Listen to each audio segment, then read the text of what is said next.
Somos las mamás Itzel y Julieta y Anaí, la representante de toda la comunidad que todavía no tiene hijos. Este será el podcast en el que te vas a divertir muchísimo, vas a llorar, a informarte y a chismear con nosotras, porque lo que queremos es acompañarte en esta nueva aventura al otro lado de la piel. Bienvenidos y bienvenidas a un episodio más de su podcast Al otro lado de la piel. El día de hoy tenemos nuevamente a Lalis, que viene a compartirnos esta primera etapa en tu camino a ser mamá. Ajá. ¿Verdad? Sí, ¿Lalis? claro que sí. El camino de la infertilidad. Me decía otra de nuestras invitadas que hay dos tipos de infertilidad, ¿verdad? Uh-huh. ¿Cómo se llama la que tú tuviste? Bueno, yo creo que hay muchísimos tipos de infertilidad porque depende del diagnóstico, o sea, depende desde dónde parta el diagnóstico de cada quien. Uh-huh. Y depende, hay muchas mujeres que tienen, por ejemplo, que su matriz sí sirve, pero sus óvulos no. Ah, sí, algo así. O sea, que unos sí se embarazan pero los pierden. Exacto. Y otros no llegan a embarazarse. Exactamente, porque tiene que ver con el, bueno, le dicen huevitos en forma coloquial, pero estamos hablando de que a veces la mujer no puede producir los huevitos aptos o óptimos para que se dé un embarazo. O sea, tú que eres médico, a lo mejor me corregirás en términos. No, mira, no te corrijo, pero un término antes se considera infértil a la pareja, o sea, al binomio. Sí. Porque puede que las condiciones, o sea, ahora no se estudian, no se tratan mujeres infértiles, sino se tratan parejas infértiles. Porque puede ser que no sean como compatibles, algo así. No tanto compatibles, sino que hay que estudiar muchos factores y uno de los que esté fallando, por así decirlo, o que haya que mejorar, sea en el caso del papá, o que en otro caso, como nos dice Laris, sea un problema de estructura en útero, o un problema con los óvulos, o por el contrario, sea con la calidad y la cantidad de los espermas. Sí. Entonces, quizás tú con otro papá pudieras embarazarte, o quizás el papá con otra mamá. O no. Exacto. O ninguno de los dos. Okay.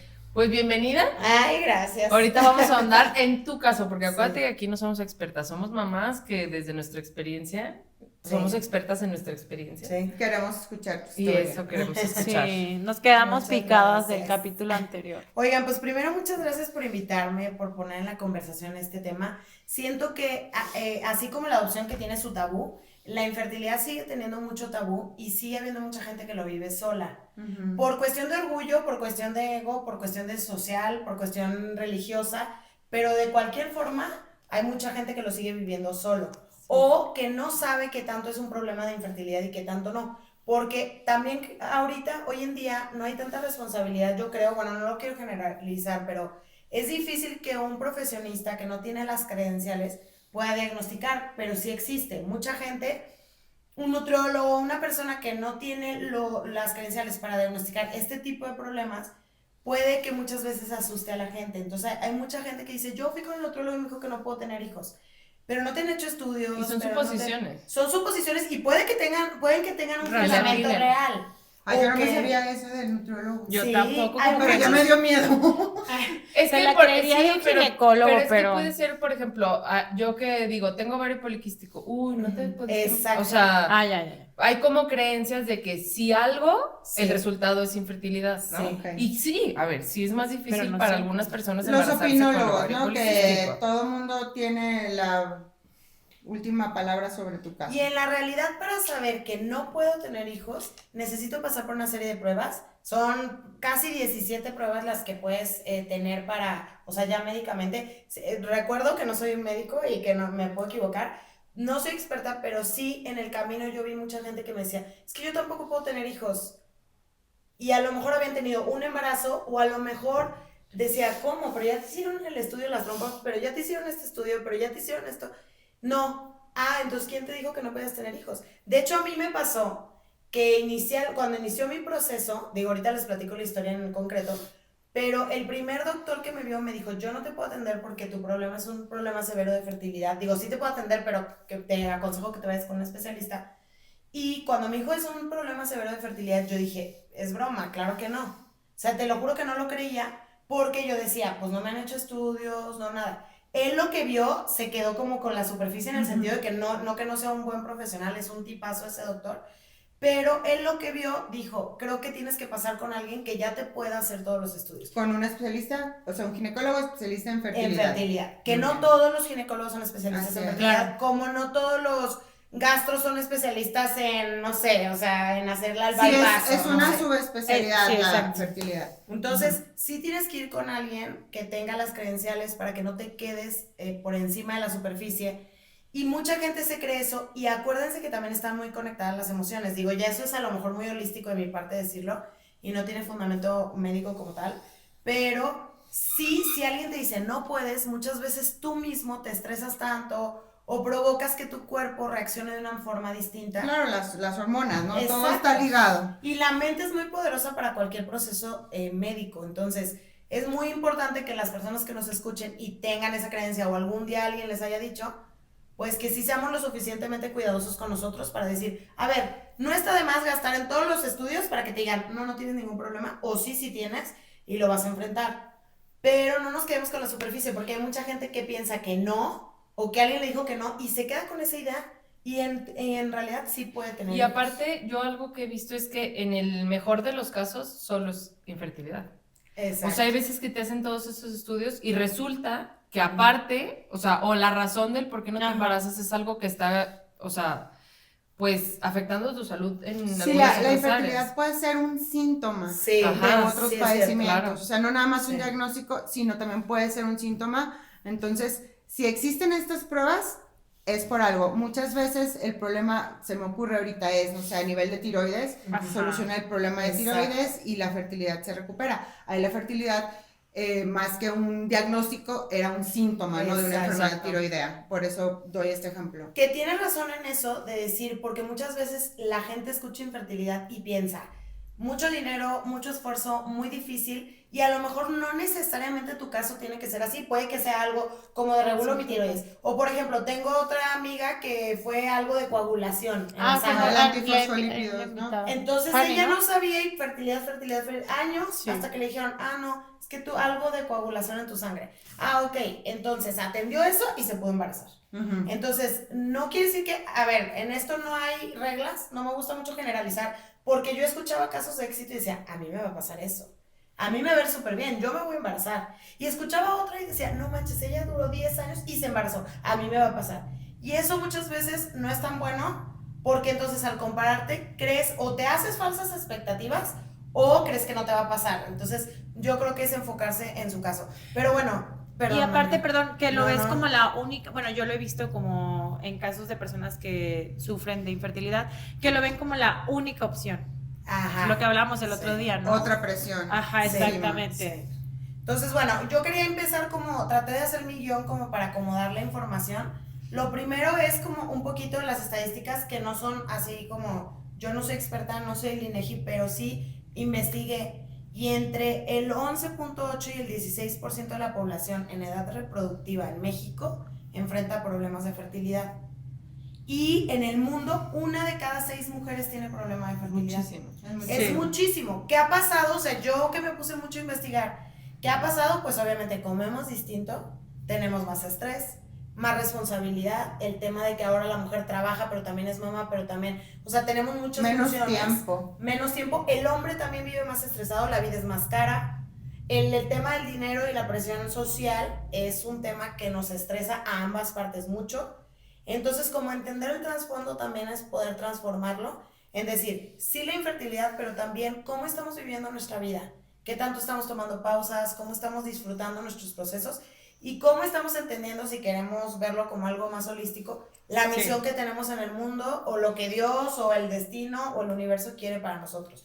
Que eso también es importante, o sea, porque ya que pasas el proceso y ya te da el resultado, o sea, ya sea un hijo o pareja sola o separación o lo que sea, ya entiendes el porqué de muchas cosas cuando volteas atrás, ¿no? Y si me hubieran hecho este podcast, a lo mejor cuando estaba en el proceso de fertilidad hubiera sido distinta mi respuesta, que ahora que ya tengo un hijo, etcétera, etcétera, pues. Entonces, sí siento que todos tenemos que tener la paciencia suficiente para ver el más allá. Es difícil cuando lo estás viviendo, pero el más allá puede traerte muchas respuestas el pensar, bueno, a lo mejor es por algo. Enfocarte de una manera distinta y vivir el sufrimiento también es importante para sanarlo, pues. Pero fíjate qué importante lo que dices de los cambios y todo esto. Hemos hablado pues del cortisol, ¿no? Y cómo el cortisol afecta, que es una de 1000 sustancias y hormonas y todo Sí. lo que tenemos en el cuerpo. Pero ¿cuántos casos no hay de mujeres que no se pueden embarazar, no se pueden embarazar, no se pueden embarazar?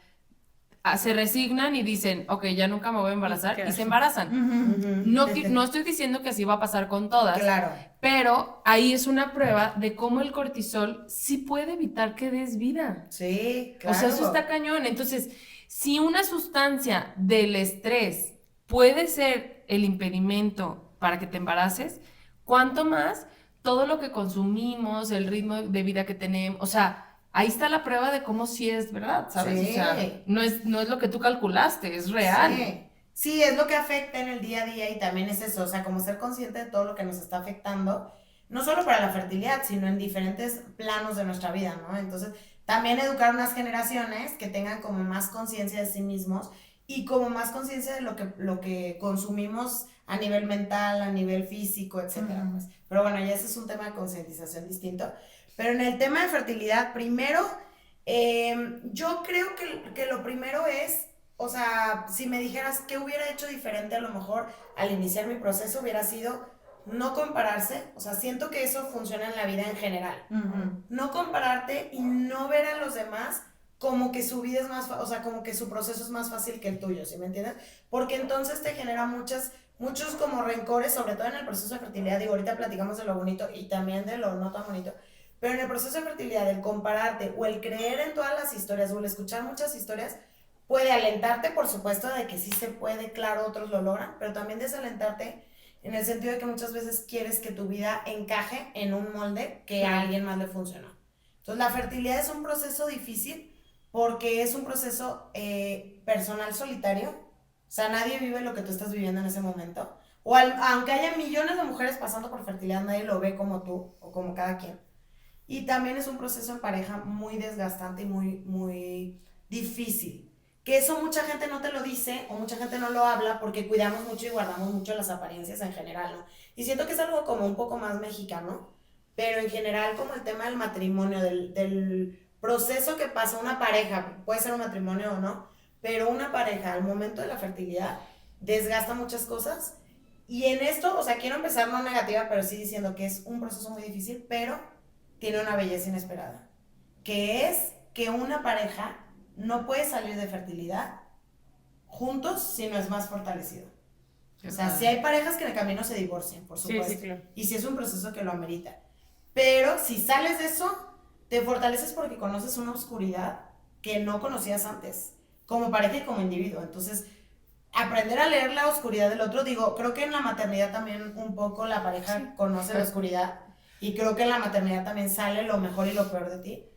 Pero en la fertilidad sale lo mejor y lo peor de ti con una expectativa, con un sueño que no se cumple y no se cumple y muchas decepciones. Frustración. Con mucha frustración.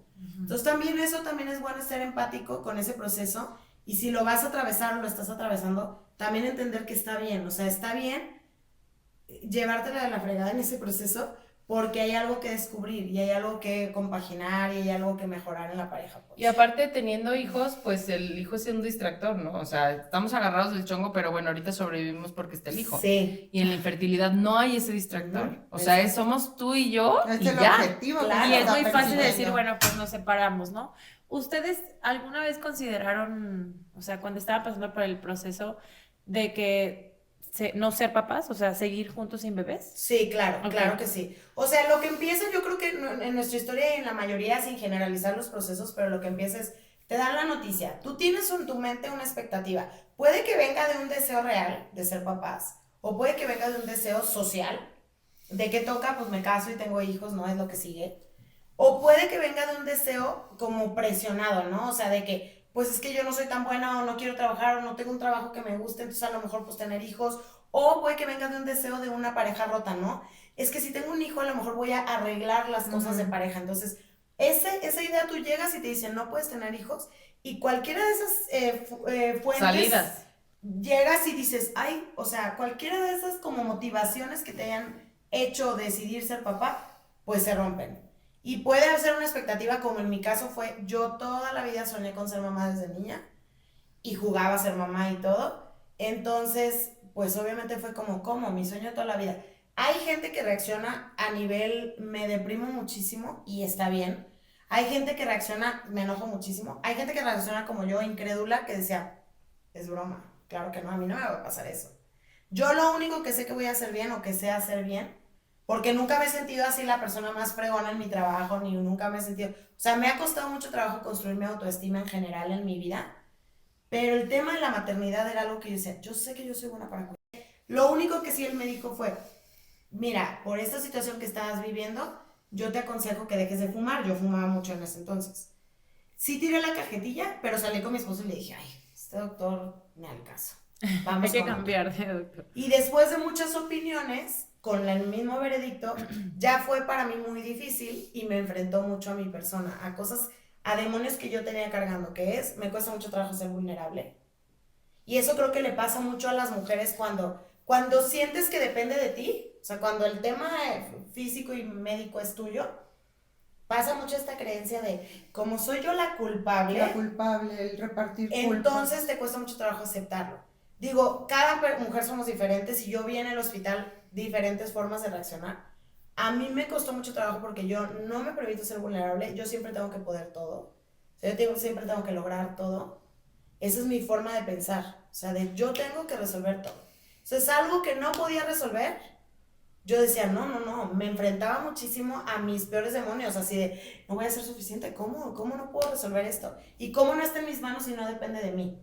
Yo quise al inicio, porque muchas personas que llegamos al mundo de la infertilidad, como no eres médico y no tienes información, pues piensas muchas cosas. Mucha gente te dice, a mí mi mamá, mi familia me decía de que, ¿no será que necesitas bajar de peso? ¿No será que esto, no sé? Porque mucho en la sociedad le hemos dado el peso a, ya saben, al cuerpo, a lo que tú estás dejando de hacer, o sea, como a hacerte sentir todavía más culpable.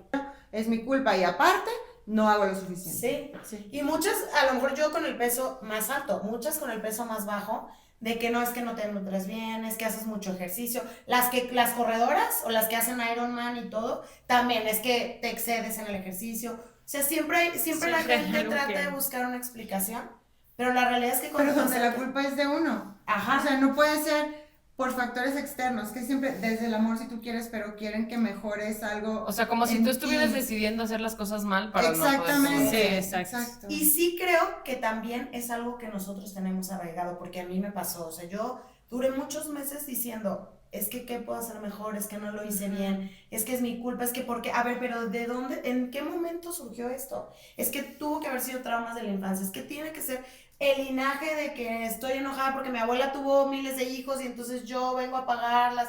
¿Sí me entiendes? O sea, muchas explicaciones. Yo viví muchas experiencias holísticas, religiosas y personales.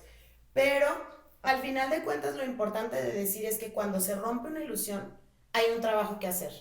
Y eso es algo que al principio en fertilidad no consideras. Dices, bueno, me dijeron que no podía tener hijos, pues a mucha gente le pasa, seguro lo voy a poder lograr. Pero en el momento que empiezas el proceso no consideras, necesito ir a un proceso psicológico, necesito ayuda, necesito terapia de pareja, o sea, como es tan abrumador el tema del rompimiento de las ilusiones o de las expectativas, muchas veces no te atiendes de la manera adecuada o no pides ayuda de la manera adecuada, porque ya hay mucha culpa de por medio, o sea, ya dices, ay no, encima de que tengo toda la culpa, tengo que pedir ayuda y reconocer que no puedo solo. ¿Y por dónde empiezo? ¿Con el nutriólogo porque me dijeron que bajara de peso? Ajá. ¿Con el psicólogo porque Haciendo me dijeron que estoy ejercicio, estresada? ¿o O sea, o dejando no de hacer manches. ejercicio. Es muy que siento abrumador. que es muchísima presión por Sí. todos lados, ¿no? Sí. Desde la pareja, desde tú misma, desde la sociedad que te está diciendo y todo eso. La familia. ¿Cuánto tiempo te duró la negación? O sea, ¿en qué momento Sí. tú dijiste, acepto que a lo mejor es un problema de él? No sé, ahorita nos vas a contar científicamente qué fue lo que te dijo el doctor, pero ¿cuánto tiempo te duró eso? Yo creo que como 6 meses, en lo que vi a todos los doctores y en lo que empecé como ya a decir, híjole, sí tengo que hacer algo, y empecé a tomar las primeras medicinas, y en ese inter, además pasaban muchas cosas, porque yo fui a ver muchos doctores, pero yo decía, yo no quiero ir con el más famoso, yo quiero ir con un doctor que a mí me vibre, ¿no? Pero una muy amiga mía me dijo, a ver, no, sí, ve con el más famoso porque es el que tiene más historias de éxito. Y en este tema en específico sí tenía razón, o sea, él tiene muchas historias de éxito, quiere decir que sabe manejar muchos casos distintos. Yo decía, tiene razón. Entonces, cuando ya me fui con ese doctor, que ya me puso todo, que yo lo adoro, en infertilidad, como es un proceso muy vulnerable, los doctores de infertilidad son o muy amados o muy odiados.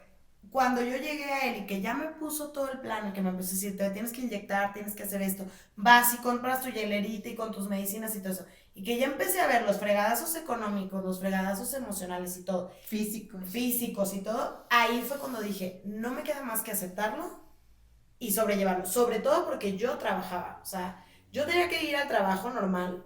Sí, la vida sigue, La ¿no? vida Lo que sigue, hemos exacto. dicho. Que eso es algo que en los procesos de duelo, cualquier tipo de duelo, cualquier tipo de enfrentamiento, la maternidad de una enfermedad, lo que sea, es difícil eso, o sea, el aceptar que la vida sigue, que no se puede parar. Entonces, eso para mí fue lo más doloroso, como el decir, yo estoy viviendo este proceso, pero la vida sigue, mis amigas se siguen embarazando, los bebés siguen naciendo, yo voy al parque y veo una mamá con un bebé recién nacido, o sea, esas cosas que a lo mejor antes no notabas tanto, te empiezan a resonar mucho. Y eso que yo soy una persona que no me comparo y eso que soy una persona que como que no soy muy de, ay no, porque a mí no, pero sí me empezó a afectar lo que no creía que me iba a afectar. Me daba mil gusto que mis amigas se embarazaran, pero ya me empezó a calar un poco de que, güey, ya tiene 3, ya tiene 4, ya tiene... ¿Y yo qué? ¿Y yo qué? O sea, eso sí me empezó a doler muchísimo. Entonces, la comparación es importante como ponerla en juicio. Ahora, cuando empieza un proceso de fertilidad, digo, estoy mezclando un poco todo, pero yo quisiera decir que algo muy importante que yo le digo a todas las mujeres que van a empezar o que me buscan es, primero siéntate en pareja, o sea, es lo primero, para aceptar el fregadazo de realidad, tienes que sentarte con tu pareja, o si lo estás viviendo tú solo, bueno, con la persona que estés decidiendo el proceso, y aceptar cuáles son tus miedos más grandes, cuáles son tus límites. Eso nunca lo haces. No. Yo no lo hice al inicio y creo que fue una de las cosas que más me costó trabajo, porque yo no tuve límites. Y yo sí recomiendo que se sienten y digan, a ver, ¿cuál es mi límite? O sea, mi límite es, no sé, cuando me empiezo a sentir mal con una pastilla, mi límite es, o sea, el que tú creas conveniente, o mi límite es un tiempo, monto lo económico. financiero, ajá. Exacto. O sea, yo estoy como dispuesta a el gastar tiempo tanto. también. hasta dónde estoy dispuesto a llegar por Exacto. conseguir Sí. esto que yo me propuse. Exactamente. De esta Oye, manera. qué buen consejo, la Exactamente. verdad es que sí es cierto, nadie se sienta a pensar en el ¿Hasta dónde? Como todo es Sí. tan rápido y todo es tan así, y te dicen no puedes, y pues dices, pues tengo que poder, ¿no? Entonces empiezas, sí, Porque ya, yo todo ok, puedo, yo siempre claro. resuelvo. O porque no me quiero sentir que no voy a poder, o porque quiero tener un hijo, o porque ya te empiezas a aferrar. Y Pero yo creo que eso desde antes de la infertilidad, ¿no? O sea, yo sí me acuerdo que como yo tengo ovario poliquístico, desde que nos casamos Álvaro y yo, o sea, nos fuimos a cenar y dijimos, sus hermanas han tenido problemas, sí se han podido embarazar, pero han tardado mucho en embarazarse. Entonces yo le decía, a ver, yo tengo 30, tus hermanas se tardaron 9, 8 años, y le dije, yo no me voy a esperar tanto. Exacto. Entonces, claro. ¿cuánto va a ser el límite? O sea, de aquí a cuánto, si no pega, vamos a adoptar, porque Sí. era nuestra tirada, ¿no? Sí. 2 años, ¿va? Perfecto, O sea, yo dije, claro. si en 2 años no nos embarazamos sin tratamiento de fertilidad, nada. Si no nos embarazamos así naturalito, vemos la adopción. Porque para los dos era algo que, Una a lo opción. que queríamos hacer. Claro, Ajá. claro. Y pues no, a los 3 meses nos embarazamos. Pero, Muy rápido. pero a mí se me hacía padre como justo tener, uno, el plan B, y dos, o sea, como la paz de saber que hay algo más si esto no funciona. Exactamente Sí, es sí, eso. sí. La paz que te da el platicarlo y entre los dos acordar un límite puede ser algo que te pueda ir guiando en el camino. Ujú. Si te vas como nosotros, como el Borras, yo soy súper intensa, súper entregada y todo, para bien y para mal. Entonces, obviamente, como nosotros nunca platicamos al inicio del límite, no había un límite. Y entonces empezó a ser una insaciedad la que yo sentía. O sea, de no podemos parar. O sea, mi esposo me decía, ya hay que parar. Y yo, no podemos parar. Porque yo sigo necesitando hacer esto. Porque si no lo hago, me voy a arrepentir toda la vida. A ver, porque también hay doctores que te crecen la expectativa. Sí. Uno y ya. Y seguro el que sigue pega. O sea, Sí. y entonces, ¿cómo vas tú a renunciar a ese sueño si el experto te está diciendo que a lo mejor el que sigue sí? ¿sabes? Sí, pero también es mucho el aferre de querer que se logren las cosas. Por eso creo que el ponerte límites es importante, pero de todos modos pasa, porque yo lo he platicado con muchas mujeres que lo han vivido de diferentes formas y que unas que sí se han puesto límites, unas que han frenado los procesos de fertilidad y aún así te empieza a entrar, hace cuenta, al principio querías tener hijos, ¿no? A mí me pasaba, muero por tener hijos y todo, pero cuando ya estás en fertilidad, te empieza a entrar como el deseo y se empieza a hacer más grande el deseo y más Y idealizado. se vuelve una más obsesión. Y se vuelve una obsesión, más idealizado. Empiezas a decir, no, es que tiene que pasar. Y lo empiezas a idealizar y dices, claro, yo puedo con trillizos. No, claro, una vez a mí me hicieron un in vitro de 4 embriones óptimos. Me costaba mucho trabajo, muchos procesos para que me salieran embriones óptimos. En ese proceso nos dijo el doctor, oigan, ¿quieren usar los 4? ¿Quieren usar 2? ¿Cómo ven? Platíquenlo. No, los 4, ¿no? Al todo. Yo puedo sí. con todo. Y cuando mi esposo me dijo, ¿qué pasaría si sí pegan los 4? O sea, ¿qué hacemos? Dice el doctor, bueno, hay la opción de a lo mejor absorber alguno. No, ¿cómo? No, yo los 4, ¿no? Y obviamente yo súper de que no, ni más, los 4. Pero ya me decía mi esposo, ¿y si podemos con 4? O sea, es muchísima carga. No, claro que podemos con 4, tú no digas nada. O sea, claro que se puede, pero ya empiezas a sentir como, claro que puedo, es súper fácil, cómo no. Yo veo a mis amigas que se quejan de que están cansadas y yo decía, ay, ¿cómo se pueden quejar? Yo feliz me aviento 4 y no me cansaría. Cuando llegó Bosco me cansaba con 1, o sea, ¿sí me entiendes? Eso es lo que tú empiezas a pensar, empiezas a idealizar, a despegar los pies de la tierra y está bien, es sano, es normal pues, es parte del proceso. Pero sí es importante que tú todo el tiempo en la mente tengas como los límites y el por qué lo estás haciendo. Y también hablar de qué tanto deseo esto, o sea, qué tanto hay un plan B, qué tanto hay una posibilidad de decir, sí lo deseo mucho, pero me puedo ir por esta otra opción de la adopción. O sí lo deseo mucho, pero también está bien si estamos tú y yo solos como pareja. Que eso también yo encontré a muchas parejas que decidían al final, tú y yo como pareja estamos bien. Y eso también es una opción, porque a lo mejor en el fondo la maternidad no era algo que deseabas tanto o que sí lo deseabas, pero que tampoco era como determinante para tu vida. O tengo mis sobrinos y ejerzo mi maternidad y voy a ser la tía chida. Ajá. O sea, hay muchísimas, sí, yo siento que hay muchísimos caminos. Es más, ahora que soy mamá, veo más posibilidades. O sea, digo, ¿y si no hubiera sido mamá? ¿Cómo lo hubiéramos hecho, no? Y se me ocurren muchísimas más cosas que antes de ser mamá. O sea, antes de ser mamá era, o soy mamá biológicamente o soy mamá por adopción. O sea, para mí no había otra opción. ¿Nos puede, perdón, Liz, hablar esto de que quizás a la par del tratamiento físico, vaya, nos esté faltando mucho acompañamiento emocional, ¿no? En la hora de vivir estos procesos. O sea, siento con lo que nos estás platicando como que mucho está en las expectativas que nosotros tenemos, en los objetivos que sentimos que no logramos y en el de sentirnos yo todo lo puedo, ¿por qué no estoy pudiendo esto? Y más me aferro, ¿no? Claro. Entonces estamos súper conscientes, súper aplicadas con el tratamiento de mis medicinas y mis citas y mis controles, pero ¿y mi terapia dónde? Claro. ¿Mi terapia dónde quedó, no? Y siento que aunque estamos en 2025 y se ha abierto y a través de las redes sociales y todo ese tema de la salud emocional de una manera impresionante, siento que sigue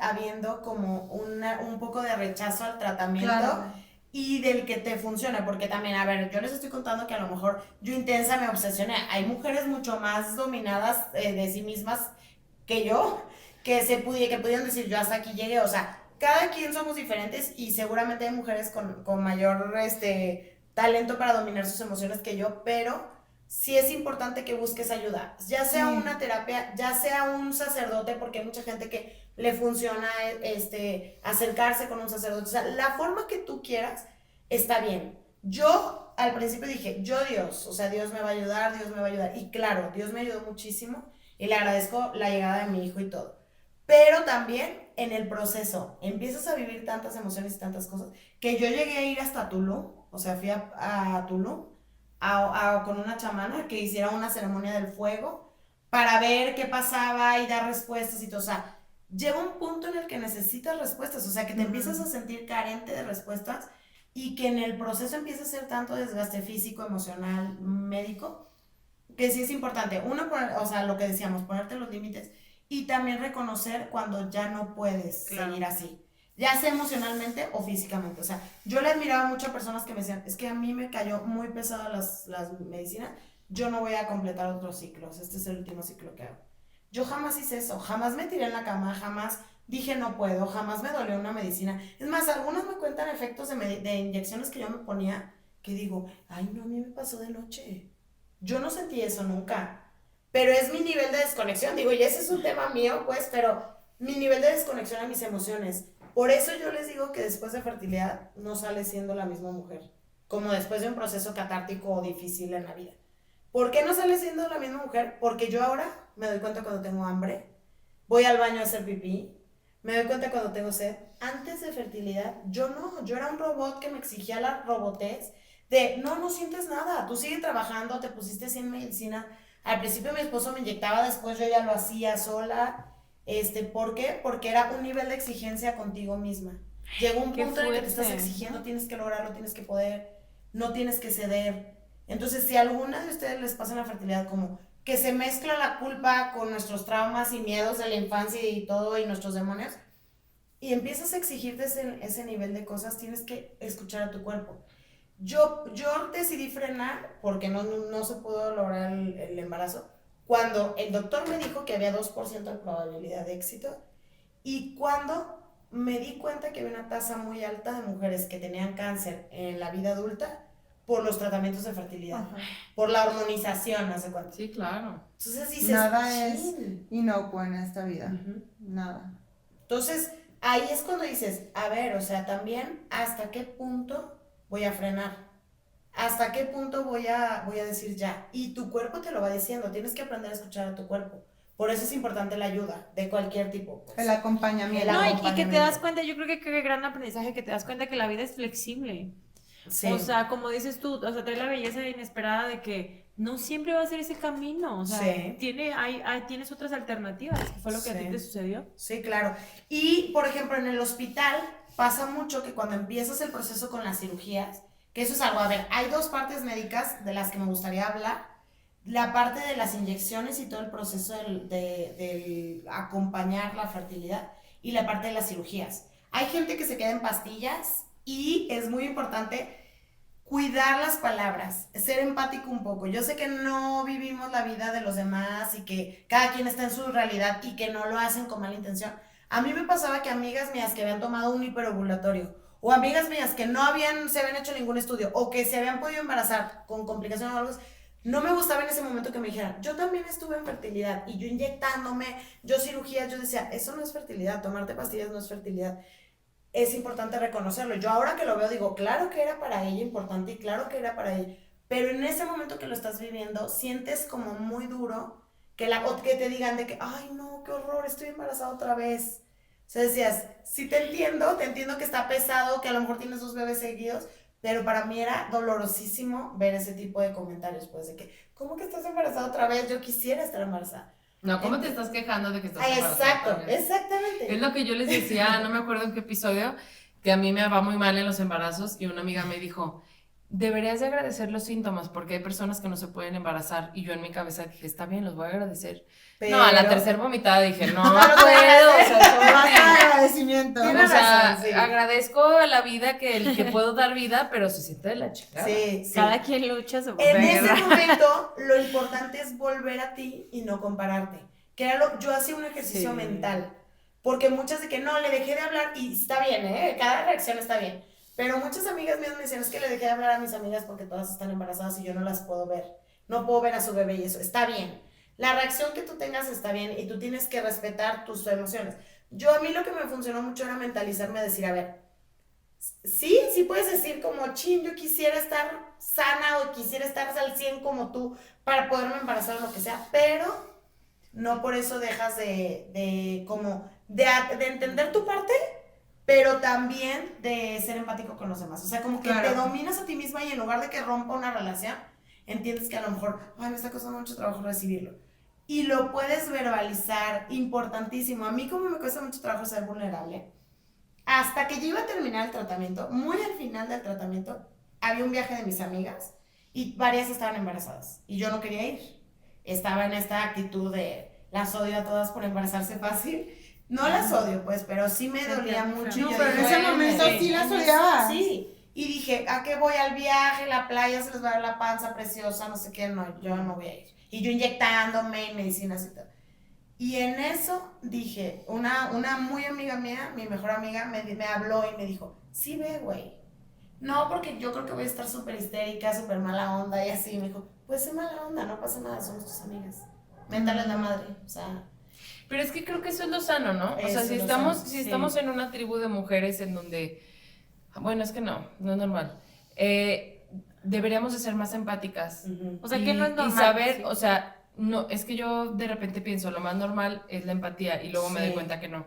Ya. Pero no sé, o sea, yo me imagino estando entre gente que quiero, mujeres que quiero y alguien no se puede embarazar. No sé, por ejemplo, yo al revés, cuando mis amigas que no se han casado, que dicen, es que yo ya me quiero casar y quiero tener hijos, les digo, vengan a cuidar a mis críos para que vean cómo es la friega.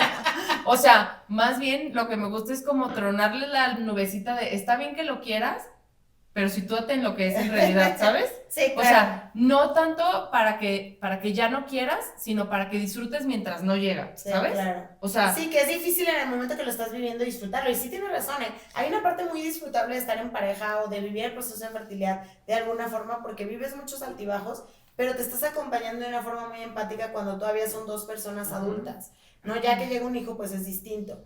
Pero sí sirve mucho abrir a la conversación, porque yo cuando llegué a ese viaje, les menté la madre a mis amigas, literal, todas en la sala, nunca se me olvida esa escena, en el Airbnb, en una sala blanca, todas sentadas, y yo les empecé a decir lo que sentía, empecé a llorar, empecé a mentarle a la madre, a decirles que no me gustaba que se quejaran de su embarazo, todo esto. El vómito y así. Y ellas lloraron, o sea, se quedaron llorando, yo estaba enojadísima diciendo, y todas de que, qué bueno que nos dijiste, o sea, gracias por decirnos, y fue un momento muy bonito que cambió mucho mi forma de verlo, y entonces ahora decía, ay, tu vómito, ay, sí, yo también mi vómito por el medicamento, ¿no? O sea, cambió mi perspectiva porque también entendí que yo también tenía que ser empática, el mundo no gira alrededor de mí, que eso es algo que cuando estás en la situación de que tú eres el vulnerable, sientes en algún punto la realidad, como estás viviendo tanto bombardeo de cosas, que el mundo gira alrededor de ti, o sea, que me debe el mundo, ¿no? O sea, mínimo que gira alrededor de mí. Se transforma, creo, lo he vivido con la enfermedad, en una carrera de sufrimiento, sí. En una competencia, es que yo sufro más que todos, ¿por qué los demás no pueden entender mi sufrir? No hay problema pequeño, o sea, lo que te puede estar torturando a ti, para mí puede ser una nada, pero lo que a mí me pasa, para ti puede ser una nada, entonces no nos comparemos, no cataloguemos, no, aquí la que sufre más soy yo, y todas ustedes se aguantan, no, yo soy la que sufre, no vamos a llegar a nada, porque todo el mundo anda cargando su costalito, su costalote. Y crees cuando estás en ese proceso, por eso yo les decía el otro día en el capítulo de la adopción, no me gustaría manchar la adopción porque, bueno, no manchar pues, pero hablar de fertilidad porque al final de cuentas uno llega a fertilidad sintiéndote, no, que nadie me vea. Pero ya que estás ahí, sufres tanto, tienes tantas expectativas, pasas por tanto, que de repente en algún punto crees como que todo el mundo tiene que entenderte a ti.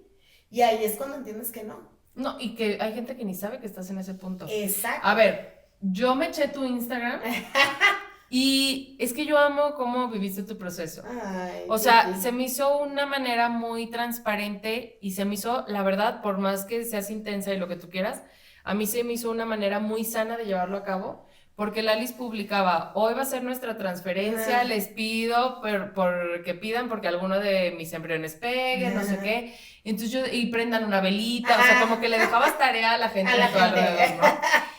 Pero eso, yo dije, es que si más mujeres, yo no sé lo que es la infertilidad en carne propia, lo supuse 3 meses, o sea, claro. mi camino de la infertilidad duró 3 meses porque era psicológico, y claro que no se compara porque aparte pues estamos hablando de que yo ya tenía mi plan B, etcétera, ¿no?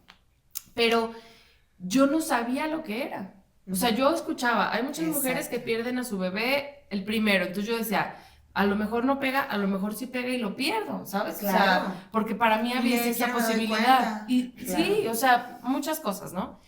Pero Lalis ha sido la primera mujer, desde antes de que yo fuera mamá, que he visto que ha compartido esto con quienes la rodean y creo que eso nos vuelve más empáticos. Por ejemplo, mis primas más cercanas a mí, que son las más chicas, vienen mucho a la casa, conviven con mis hijos y dicen, no, o sea, a pesar de que toda la vida cuidamos niños, nunca tan cerca como los míos, y dicen, y no sabíamos la friega que era, ¿no? Claro. Entonces, uno comparte la friega, lo bonito, lo raro, lo todo, y entonces siento que la gente se puede ir volviendo más empática porque ve con otros ojos esa situación. Sí. Pero para que la gente vea con otros ojos esa situación, necesita exponerse. Sí. Y tú le expusiste. Y a mí eso, o sea, como que me creó muchísima más empatía, porque porque iba viendo los pasos que ibas dando, ¿no? Y luego ponías, con mucha tristeza les informamos que no se logró, o sea, ibas poniendo el paso a paso y siento que tal vez también esa fue la reacción de tus amigas. Sé que tienes una tribu de amigas padrísima, sí, que a lo mejor hubiera sido la misma reacción con o sin tu compartir, pero creo que también influyó mucho la transparencia con la que tú manejaste siempre tu proceso. Siento que cuando manejas tu vida con transparencia, esa es mi forma de verlo. Es diferente. Uno, recibes mucho más empatía de la que crees. Y dos, también tú reconoces que todos estamos pasando por algo, tal cual. O sea, y lo pones en la conversación. Y entonces la persona que lo ocultaba, porque no sentía que le iban a aceptar, o porque a lo mejor no tiene una tribu tan sólida, o porque su familia tiene otro un tema, o lo que sea, por lo que no lo compartiera, o por miedo, pena, o lo que sea, empieza a sentir como la necesidad de compartirlo. A lo mejor no públicamente, porque yo soy el extremo de que lo publico, pero a lo mejor sí con su gente cercana y te empiezas a sentir más acompañado. Es un proceso que hay que acompañar, así como tú decías que hay que acompañar a la embarazada que está vomitando o a la mamá que está teniendo un día difícil o con un berrinche en el súper y que tú le puedes ayudar de alguna forma, o a la persona que está pasando por una enfermedad que le está sacudiendo su vida, o a la mamá que está en infertilidad. O sea, si lo ponemos en la conversación y lo platicamos, en el proceso que lo estás viviendo, o después, o lo que sea, como un testimonio, creo que nos puede servir para ser un poco más sensibles y para saber que nunca estamos exentos a que te pasen las cosas. Dándole visibilidad, ¿no? A la situación que cada quien está viviendo. Y te ayuda a cuidarte y a cuidarla. O sea, por ejemplo, yo ya te conocí con Bosco, ¿no? Ajá, sí. Pero si yo te hubiera conocido en el proceso en el que estás en el in vitro, etcétera, a lo mejor no me hubiera llegado a preguntarte, oye, ¿quieres tener hijos? Claro, ¿sabes? Sí. Porque ya sé, o sea, yo ya me informó que es algo en lo que está caminando y no lo está logrando. Entonces, pues, obviamente hay mucha gente que llega y te pregunta por curiosidad, por seguir el tema, y a mí, sinceramente, no se me hace una mala pregunta. La cosa es que no sabes qué está viviendo. Claro, la otra O sea, persona. yo tengo una prima que se acaba de casar y ella no quiere tener hijos. Entonces, si le preguntas, ¿quieres hijos? Ella te contesta, no, y bien chido, porque ya no le sacas ese tema, ¿me entiendes? Claro. Pero la cosa es que si es una pareja que sí lo está buscando y está en un tratamiento de fertilidad y no está pegando, esa pregunta puede doler. Claro, sí, y porque no sabes cómo es la persona. A mí me van muchos comentarios que no me dolían, como en la adopción, no me importa que me pregunten, y mucha gente, ¿te puedo preguntar? Sí, claro, pregúntame, lo que sea, hasta lo imprudente, también te cuento de fertilidad, porque yo es mi personalidad, pero hay mucha gente a la que sí le duele. Y mira, no podemos ir toda la vida pensando, cuidando todo lo que decimos, que eso es algo que yo siempre digo. Con un hijo, tengo una amiga que tiene un hijo con discapacidad. No pasa nada si de repente te preguntan, porque no puedes ir por la vida creyendo que o todo adivinando el sentir de las personas, o sea, la verdad Exacto, es que todo el mundo va a pensar en lo que tú estás sintiendo y cómo lo piensas y sería muy desgastante, muy difícil. Creo que más bien es tratar de todos ser conscientes de qué tanto podemos como ser empáticos en la forma como nos dirigimos a los demás y también estar abiertos a que si tú estás viviendo algo y alguien te pregunta, pues a lo mejor no tomártelo como algo súper personal, sino como entender que podemos hablar desde la ignorancia. Yo en mi infertilidad era ignorante hasta que me pasó. Como puede ser cuando estás atravesando una enfermedad, o sea, piensas que nunca te va a pasar. Claro, y hasta que estás ahí, dices, ay, jole, no sabía no sé, que se caía la ceja, no sabía que, por ejemplo, que se te moreteaba horrible la panza y que se te hacían unas cosas horribles. O, por ejemplo, no sabía que la pérdida de un embarazo puedes tener contracciones y literal dilatar en tu casa y sacar el producto en una bolsita o un producto así. O sea, esas experiencias que vives y que dices, ¿qué es esto? Y que te asustan y que te mueven, son cosas que no sabes hasta que lo vives. ¿Cuánto tardas, Lalis, a partir de que empiezas tu camino de la fertilidad? ¿Cuánto dura tu camino de la infertilidad hasta que llega a Bosco? Bueno, hasta que deciden buscar a Bosco. 5 años duró. Okay. 5 años, 11 cirugías, pues muchísimo desgaste económico, por supuesto. Claro que hay consecuencias físicas, muchísimas mujeres dejan sus trabajos, entran en depresión, o sea, es un proceso, el proceso de infertilidad es muy duro en el cuerpo. Yo la verdad no viví nada de consecuencias físicas hasta que me experimenté el primer embarazo y falló. Esa fue la primera experiencia que yo dije, esto rebasa lo que yo pensaba. O sea, yo físico, aviéntame todo lo que quieras. Esta experiencia tan cañona de esperar que tu hijo, que vaya subiendo la hormona y que subió y que sí, ya se considera embarazo y que volvió a subir y que después es un no embarazo porque ya bajó y ya lo perdiste, esa experiencia para mí fue súper dolorosa, súper desgastante, entre que por las expectativas, entre que por el sueño, entre que por todo lo que ya habíamos hecho, eso ya empezó a ser difícil. Al momento que perdí el segundo embarazo, me hicieron una cirugía a la séptima, y en la séptima salí del quirófano, yo bien feliz, ¿eh? No me ponen ni nerviosa en los quirófanos, yo sí feliz, pongan música electrónica, todo, o sea, y salgo del quirófano con oxígeno y me dicen, te tuvimos que entubar, no sé qué, no levantaba y no levantaba y no levantaba y no levantaba, y yo, qué raro, o sea, qué raro, oxígeno, oxígeno, oxígeno, y me empiezan a hacer, porque era el tiempo del COVID, pero ya me habían hecho la prueba para entrar al hospital porque te hacían las pruebas antes de ingresarte. Entonces, no, pues no es COVID. Me vuelven a hacer la prueba, no, pues no es COVID.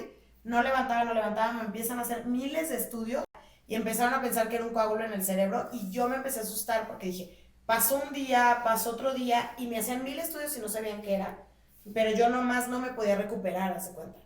Entonces, ahí sí, yo tuve un breakdown en la cuarto de hospital y le dije a mi esposo, no me quiero morir. O sea, ahí fue como que yo dije, no me quiero morir por esto.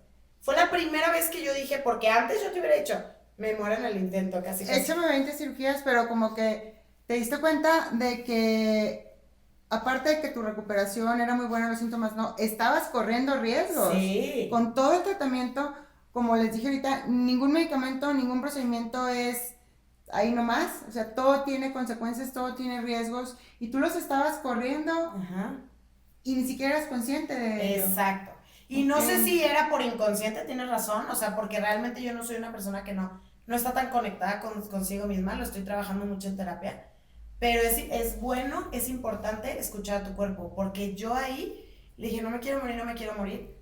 Ahí fue una de las bellezas inesperadas del proceso, porque yo ahí vi a mi esposo realmente, o sea, mi esposo no es tan sensible, o sea, no es tan intenso como yo, y lo vi realmente asustado, y él me dijo, creo que es momento de parar. Y esa fue la séptima cirugía, todavía me aventé otras 4, pero ya con un nivel de conciencia distinto, o sea, ya como con una cosa de, híjole, creo que ya tengo que parar, híjole, ya tengo que parar, otra más. Pero yo entendí también el nivel de, o sea, que tenía que aprender a escuchar a mi cuerpo y también a mi pareja. Ahí asumimos roles distintos, o sea, yo me empecé a sentir muchísimo más respaldada y protegida por mi esposo en fertilidad.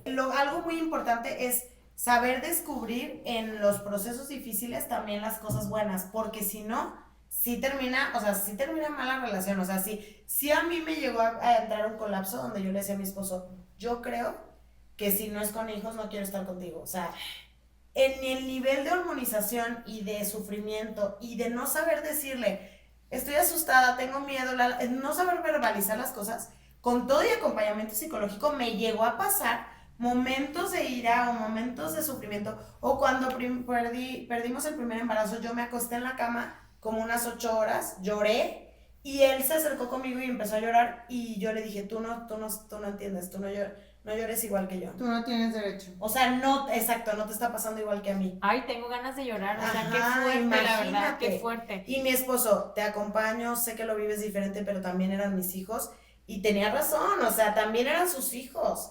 Pero todo eso despertó muchísimo, o sea, pasaron muchas cosas, o sea, yo ahorita se los cuento tranquila, pero me acuerdo, no manches, de subirme al coche, de golpear el volante, de decir ya no quiero nada, o sea, sí metes como que unas frustraciones de unas cosas que me pasaron en el proceso, de pérdidas de embarazo. También, por ejemplo, yo tuve eso de que una vez dilaté y tuve un episodio muy fuerte, o sea, súper fuerte, en el baño y todo eso, casi me desmayo y todo. Y mi esposo de que estás bien, te vas a recuperar, no sé qué, y en la noche teníamos un concierto de música electrónica, o sea, imagínense.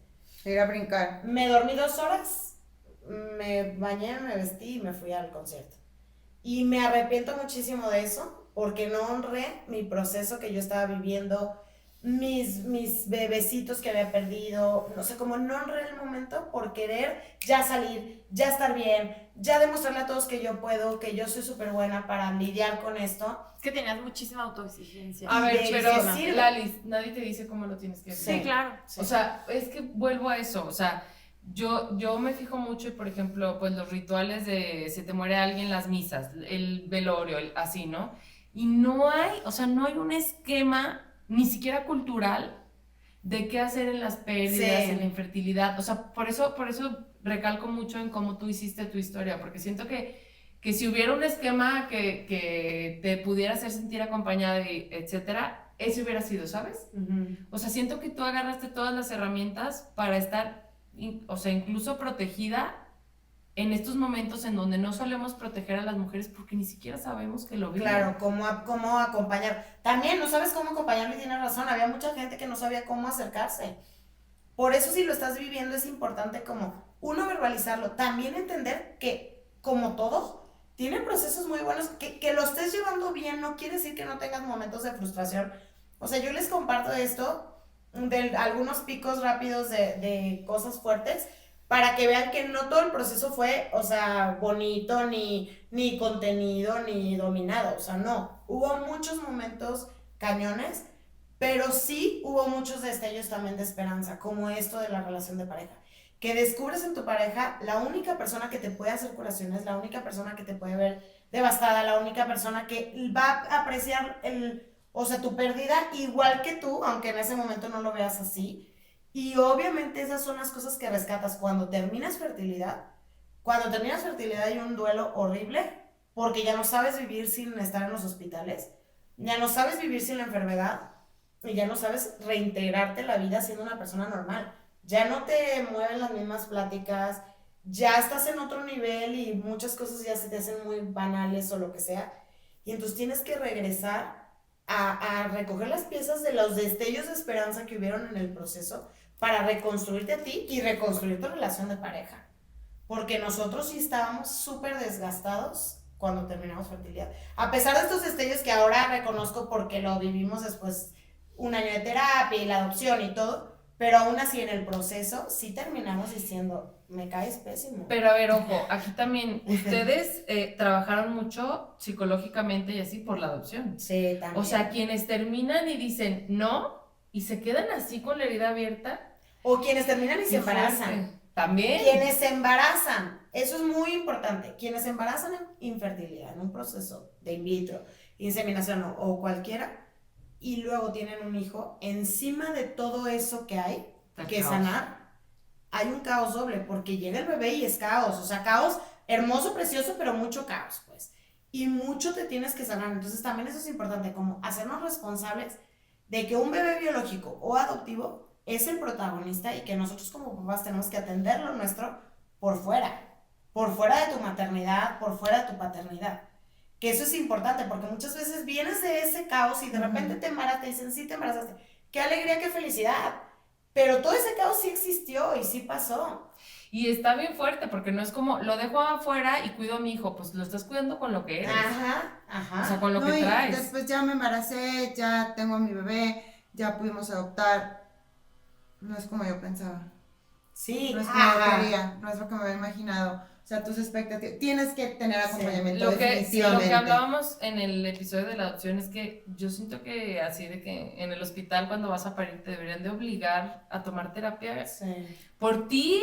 Yo creo que en la vida te deberían de obligar Desde a chiquitos tomar desde terapia. Sí, pero siento que no Ajá. influyes tanto en la vida de los demás como cuando eres papá o mamá, ¿sabes? O sea, a mí cuando yo escuchaba a Lalis todo lo que trabajó, cómo ha conceptualizado todo de la adopción, de ser mamá, de darle valor a sus palabras, a su historia, o sea, todo eso habla de un proceso terapéutico muy cañón, que es como caer en blandito para Bosco, ¿sabes?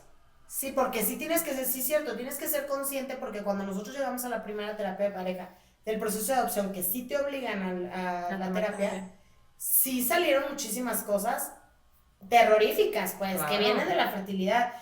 Pero sí es difícil, o sea, sí tienes que hacerte No, responsable es muy difícil. de la parte del acompañamiento, o sea, en general en todos los procesos, pero sí. Y nada más, o sea, algo importante de todo es que sí tengas algo a que aferrarte, o sea, ya sea Dios, si eres católico o si tienes fe, sino aférrate a una creencia mayor, por ejemplo, al autodominio de ti mismo, al mejorar, porque si no tienes algo en que aferrarte, sí puede llegar a ser muy difícil en un hueco vacío sostener un proceso muy catártico y muy doloroso como es la infertilidad, por lo físico y lo que decíamos de las expectativas. Entonces, y no perder de vista que también algo que yo fui consciente hasta después, que yo me quejaba mucho de que estuviera en fertilidad y todo lo que se perdió y todo lo que se... Pero también, cuando ya lo vi en retrospectiva, fuimos muy privilegiados y eso me lo dijo mucho mi esposo y no lo... En el momento me daba mucho coraje que me lo dijera. Me dijera, pero tienes el privilegio de salir de un hospital privado, de haber tenido un cuarto privado, donde te pudiste tratar fertilidad aunque el seguro no te lo cubra. Y yo decía, no, yo no tengo el privilegio, yo no quisiera estar aquí, ¿no? O sea, pero sí es la realidad. La infertilidad es un proceso de privilegio, porque no todo el mundo puede hacerse un tratamiento de fertilidad. Hay algunos procesos que el Seguro Social cubre, los seguros de gastos médicos no cubren absolutamente nada de fertilidad porque es una decisión. Entonces, te pueden cubrir una cirugía médica, o sea, a mí me cubrieron la de reconstrucción de la matriz, la de las trompas, que me quitaron las trompas, todo. Pero en realidad en sí, no es algo que te puedan ayudar nadie, o por lo menos aquí en México. Entonces también ahí dices, qué duro para las mujeres que lo quieren vivir porque lo necesitan vivir. Uno, para ver si hay chance de ser mamá biológica, y si no, para simplemente quedarse con la paz. Yo me quedé con paz. Ahora que lo veo, digo, sí, claro, si hubiera sabido no lo hubiera hecho, pero lo necesitaba para poder pasar al siguiente nivel. Eso es algo muy duro, o sea, que el tema de salud aquí en México sea un tema de privilegio más que de necesidad física, ¿no? O sea, y sí estaría padre poner en la conversación también que los tratamientos de fertilidad se reconsiderara el apoyar a las familias para que se pudieran dar, porque sí son procesos médicos al final de cuentas, aunque sea un deseo, pues. Pero algo que sí creo es que aceptarte a ti misma en una circunstancia de adversidad es la lección más grande que yo tuve en infertilidad. Aceptarte que no te quieres arreglar a veces, aceptarte que duele, aceptarte que tienes días malos, aceptarte que una medicina puede tener consecuencias. Todo eso es algo que yo no hice conmigo y que me arrepiento muchísimo y que ahora estoy tratando de enmendarlo conmigo, como de pedirme perdón a través de hacerlo en otras cosas, porque como yo fui de autoexigente y de tirana conmigo en el proceso de infertilidad, no me gustaría que nadie lo viviera en ningún proceso médico, como no acepto que mi vulnerabilidad en los procesos de adversidad. Y es ahí tú donde también te enamoras de ti y también te conoces, en los procesos de adversidad, así como en la pareja, así como con los hijos. Ahí también viene pues un momento muy bonito de autoconocimiento y de autoenamoramiento y todo, o sea, entonces como verlo ahí, sentir ahí como tu propia esencia, pues, o sea, es importante esa parte no dejarla de lado, pues. Mucho de la comunicación tiene que ver con cómo vas a vivir tu proceso. Si entre más lo comuniques, más apoyo puedes tener y a lo mejor más velitas. Y el primer embarazo, el primer transferencia que me hicieron, prendieron velitas en España, en no sé dónde, gente que yo no conocía, pero que se pasó la voz y entonces yo ya después dije, wow, cuánta luz se vive en ese momento, ¿no? O sea, cuántas cosas. Nada más algo muy bonito que me gustaría platicar, que nadie sabe hasta que lo vives en fertilidad, fue que cuando te hacen una transferencia de embrioncitos, yo ahí dije, la vida es un milagro impresionante, esa anécdota me encanta. El doctor va a ponerte en los embrioncitos, ya que están de varios días en fecundación, y cuando te los va a poner, te ponen como en un liquidito de contraste, los meten a un tubito para transportarlos, haz de cuenta. Y ya te los van a poner a ti en quirófano, entonces tú estás ahí, pero tú estás viendo la pantalla de cómo está haciendo el procedimiento, ¿no? En el momento en el que los embriones tocan tu útero, se ve un destello así. Y eso es el polvo de estrellas. O sea, yo digo, pues, ese es el momento cuando entendemos que la vida es un milagro, que el que estemos aquí hoy reunidos es un milagro, que todo lo que hagamos tiene trascendencia y que vale la pena todo lo que hagamos cuando lo hacemos por amor. O sea, ese momento hasta me dan ganas de llorar. A mí también. De que nunca lo voy a olvidar que nos dijo el doctor, volteen, volteen, volteen. Y cuando hace ese destellito, que se ve como blanco porque pues está la pantalla, ya sabes, interna, se ve así. Como un flash. Como un flash de cámara. No lo pueden ver los papás biológicos porque sí sucede, pero no lo estás viendo adentro. Hay matices.